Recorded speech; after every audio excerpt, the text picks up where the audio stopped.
Hi, good day, and welcome back, everyone, to my channel. And this is Glenn once again.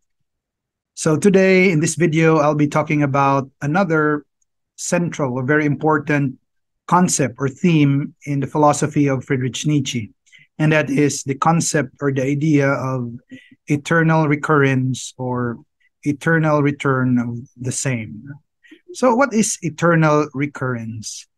This idea that the universe, life, and the world will be repeated all over again, that the events of our life will recur as they are in the same way, in the same manner, all over again. So the world will be destroyed and once again restored and will repeat the same events and episodes over and over again. So that's what eternal recurrence is. And this idea, many commentators and interpreters would claim that this is not originally Nietzsche. So Nietzsche learned this idea from the Pythagoreans, and the Stoics already spoke of the idea long time ago. And since Nietzsche is well read, especially with Greek art, culture, and philosophy, he was not able to evade this idea from the Pythagoreans and the Stoics. Also, in Nietzsche's time, his contemporaries, many of them philosophers and scientists, also spoke of this idea, eternal recurrence. And Nietzsche adopted this idea. In fact, many would say that this idea dawned upon Nietzsche, and Nietzsche embraced the idea more deeply when he was meditating along the lake of Silva Plana near a big rock. So when Nietzsche spent his time meditating, this idea came out, and Nietzsche himself became in love with this idea called eternal recurrence. So, where can we find this idea in Nietzsche's work? First, it appeared in the Gay Science or Happy Science, and later on in Thus Spoke or Sprach Zarathustra. In fact, the main theme underpinning the work is all about eternal recurrence. So, what is this eternal recurrence all about? This is very much compatible with Nietzsche's concept of will to power and the Uberman or the Superman or the superior man or the beyond man. Because only those men, the supermen, who have lived their life meaningfully, who are creator of their own truths and values and meaning and happiness, are able to affirm, appreciate, embrace life as it is. They are the only ones who see the beauty, the value, the meaning, the relevance of life despite its imperfection, despite its life challenges and problems.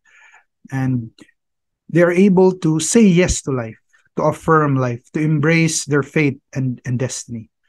So even if the world will be destroyed someday and will be reconstructed, recreated, and will repeat the same pattern, the same way, the same manner, the same events, then one will be able to say, I would love to repeat it because I have lived a life that is meaningful. I have lived a happy, I have lived a great life. So only those who have achieved the level of superiority, like the Ubermensch, are able to desire a life that can be repeated all over again ad infinitum. But for those who have found life to be suffering, pain, misery, what else? Challenging, finding life as something negative, these are the kind of people who would not want life to be repeated. So they seek joy and happiness and meaning outside of this world, in a supranatural world, whether it's a world of ideas or another world somewhere out there. So that's the idea of eternal recurrence. So if one is able to achieve or one is able to transcend one's status as man and become a superman, then he or she is the only one who can say yes to life, who can desire life even if it were repeated all over again. In fact, I would compare this concept of eternal recurrence of Nietzsche with that of Albert Camus' myth of Sisyphus. So Sisyphus was punished by the gods to roll a boulder to the top of a hill or a mountain. And it was the destiny of Sisyphus that once the rock is about to reach the summit, it will naturally fall back. So Sisyphus kept on rolling the rock despite his knowledge that the rock will just, fall back whenever it reaches the top. But what could have been the good reason why Sisyphus kept on pushing the rock? It was because he found meaning, joy, and happiness in the journey or in what he did, despite knowing that life was already determined, that life will end someday. So Nietzsche, also Superman, is just like Sisyphus, who knew that human life is not immortal. There will be an end to life.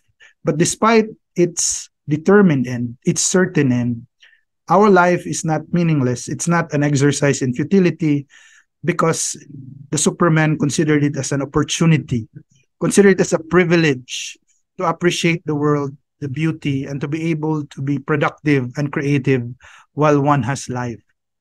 So it only shows that only the Superman can find meaning in a life that is finite, or even a life that is infinite, and willing to live once again, all over again. Okay, so that's the concept of eternal recurrence in the philosophy of Friedrich Nietzsche. I hope you learned something today.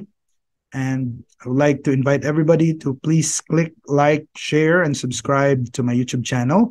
And of course, give your comments and feedback to help me improve my videos. See you in the next video, everyone. Thank you very much once again.